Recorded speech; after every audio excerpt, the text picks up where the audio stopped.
Hey friends, it's Michelle Lamoureux and welcome to Friday Focus. This is a new series that I'm doing where I'm taking the week's interview, which can run anywhere from 30 to 60 minutes, and I'm giving you the highlight of the interview. So the intention behind it is to showcase either my favorite part of the interview because it was inspirational or it had an actionable tip that you could put into effect right away and play with yourself, or it just had something really interesting that will leave you thinking. So I hope you enjoyed this week's Friday Focus. Here we go. In order to trust and discern, right? Because it takes a level of discernment of like, wait, is this intuition or is this like fear trying to tell me this is the way? And it's saying it so confidently, but maybe not so kindly. You know, you're not able to discern. How does somebody get clear? Is it just literally paying attention to whether it's kind? Like, do you? Because I feel it. It's sort of a knowing. Like I'm pointing to my chest right now. It's like. I just like, okay, yeah, that was my intuition. And it can come like, it's like a quick, like it can be so fast though that you have to listen, you have to be paying attention or you could miss it, right? Yes.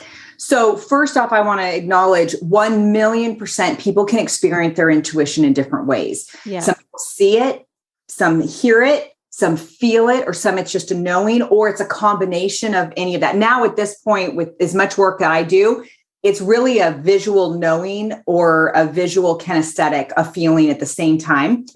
And how I didn't start there. So what you can do, and it really is, so it's like the 4 stages of learning, right? So, and I'll say it really quickly and then I'll apply it right to intuition is first, we're unconsciously incompetent. We don't know what we don't know. I didn't know what an intuition truly was in my 20s. When I was in corporate, when I was going through all that, I didn't know what I didn't know. Then you become consciously incompetent, which means you know what you don't know. Yeah. You're like, okay, I know I've got an intuition. Yes. And how in the world do I deal with this? Yes. Like, what do I do? Then you become consciously competent. And the consciously competent part is really the hardest part for most people because they start learning it and they start practicing it. Then they start getting down on themselves because they're like, oh, I didn't listen to my intuition. Oh, and then it actually can exacerbate the negative thoughts and emotions during the conscious competent stage. Yeah. And then you become unconsciously competent where you're just, it just shows up. You maybe, again, it's about 80-20 now, right? You might still go, oh, darn, I should have turned right instead of left that way. So when you can think about it in the 4 stages of learning, when you get to the conscious competent, which is when you are consciously saying, I want to grow my connection to my intuition. Yeah. It's doing little activities. So one of the things that I have all my clients, so I actually do a weekly intuition call every Thursday. I've been doing it for almost 4 years now. Every Thursday at 9 a.m., I'm there for all of our clients. And it's basically, the question is, what is your intuition? What did you learn today? Or what questions do you have about your intuition over the last week? And then who knows what we talk about? Because when you become so intuitive, yes, and you start practicing. So this is what I tell my clients. I was like, look, first start with something simple. And then, because you don't want to go right for the big, you want to start with something simple. Yeah. Something that's not going to trigger those other voices so quickly, right? Right. So I literally do it. There's 2 ways for me to take my daughter to high school. I either go straight or turn left. So I started practicing and asking my intuition, should I go straight or should I turn left? Uh-huh. But here's the thing. You have to be conscious of what it feels like, what you see, what you hear, or what you know when you make the decision, whether it be, quote, right or wrong. Yes. So if I get this feeling and I'm like, oh, I'm going to turn left.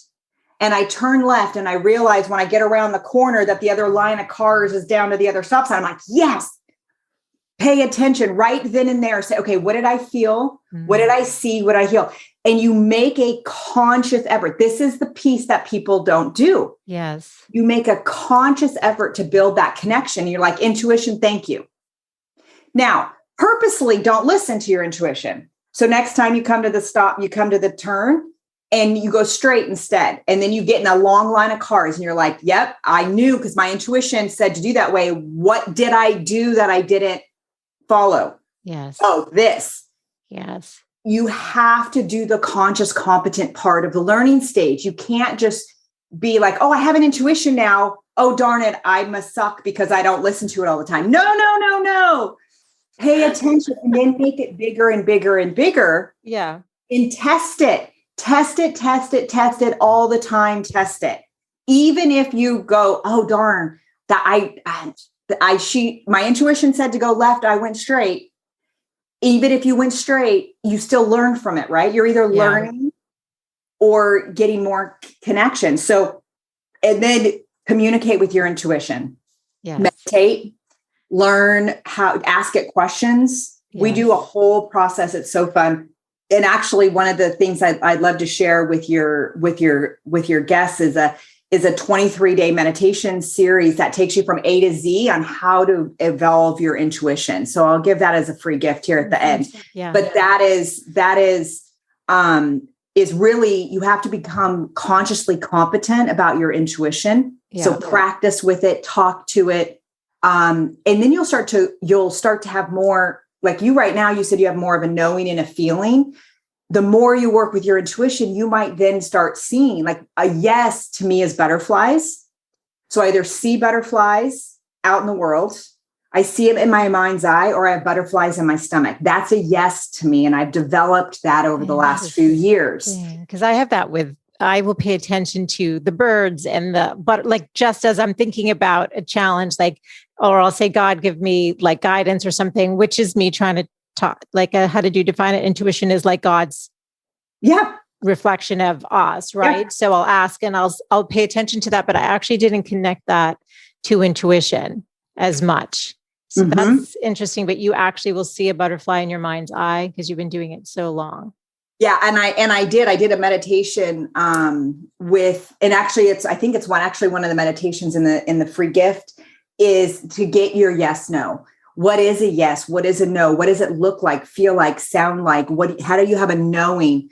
And then you play with it. It really is testing it in a positive way and being like, okay, what is that? What do I do? And then some people will be like, well, what about, I'm good with what direction do I turn, Jen, but I'm not going to trust my intuition when it tells me to do something big.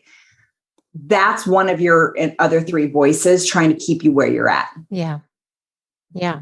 I think absolutely. I was going to ask you, because you said you meditate. Sometimes I was going to ask you, do you journal with it? Do you do other exercises with it? Something simple that somebody listening could actually practice beyond driving. Because some said, let's say it's a bigger question, like they've had success with some of their smaller stuff, but now they're sitting with something that's so like it may impact their family or like beyond them. I find that's where I get blocked sometimes when it's beyond something for me specifically. Absolutely. So how do you navigate that?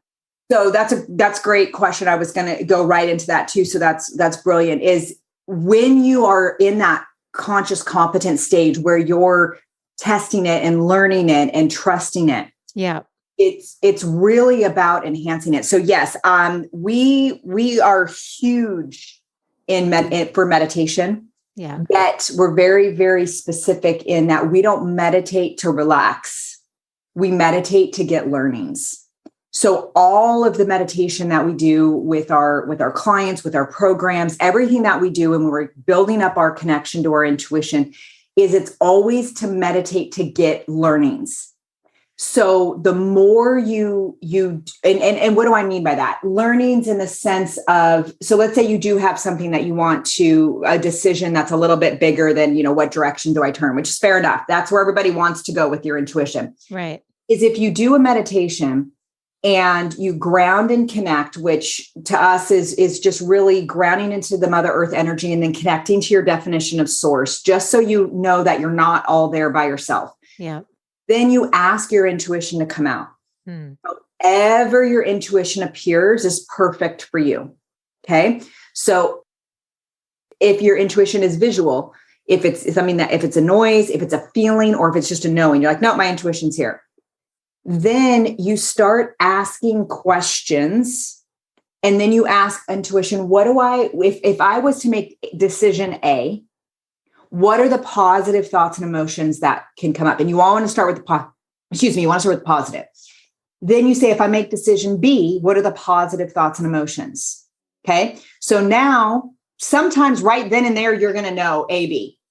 Other times you're like, well, it's not really a pros and cons. It's the positive thoughts and emotions. So I'm going to be that super come quick. up organically that you're not thinking. Ask your intuition. What are my positive thoughts and emotions? And if you don't have any, is that information right there? Like if all you're getting is negative, then there you go. Well, then you ask the negative question. Okay. So then you go to your intuition. You say, okay, that back to decision A, intuition. What are the negative thoughts and emotions? Mm. And then decision B, what are the negative thoughts and emotions? Then this is the key. This is where, and yes, you can do this on your own. Yes, it takes practice. Yes, rewind this part of the podcast and do this over and over and over again. Then you go back to the negative, to decision A, and you already have your positive thoughts and emotions. So you already know that there's something there that's good for you. Yeah. Then you ask, what do I deserve to learn about myself around these negative thoughts and emotions? Because that's going to expose either your inner critic, your inner ego, or your inner child. It's going to expose which one is talking to you. Yes. Does it want to keep you like in the identity that you're in now? Yeah. That you're trying to break free from? Yeah. Does it want to keep you safe? Or is it trying to uncover a suppressed identity? When you find those learnings, so let's just say the learnings are, and the learnings are positive qualities and characteristics about yourself. That's what we mean by a learning. Yes. So it's like, do you want to give an example from your? Yeah, I'm compassionate. I'm empathetic. I'm strong. I'm tenacious. I'm, brave, courageous, like anything magical. I'm intuitive. And then you're going to start realizing those voices the negative things are going to start quieting down. Mm. Then you go to decision B. If I do decision B, what do I get to learn about this? Then you ask your intuition, let me know in a way that's easy and effortless for me to understand. Yes. What decision do I have? Yes. Here's the key though. Okay, so that's how you do it. That's how you do it. And rewind this. And in one of the meditations you guys can have, that you guys will have, that's in the program. In the free offer, you can listen to it. But here's the key. It doesn't matter. This is what's hard for people to get. It doesn't matter which decision you make. Yeah. Because your intuition is like GPS. It'll just reroute you. So you cannot make a wrong decision. And that is the hardest thing for people to comprehend, because they'll be like, Jen, I did all of this and I went over here and this fell apart. No, it didn't fall apart.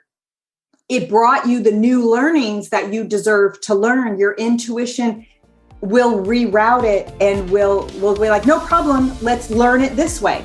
Right. You can't do it wrong. You cannot do it wrong.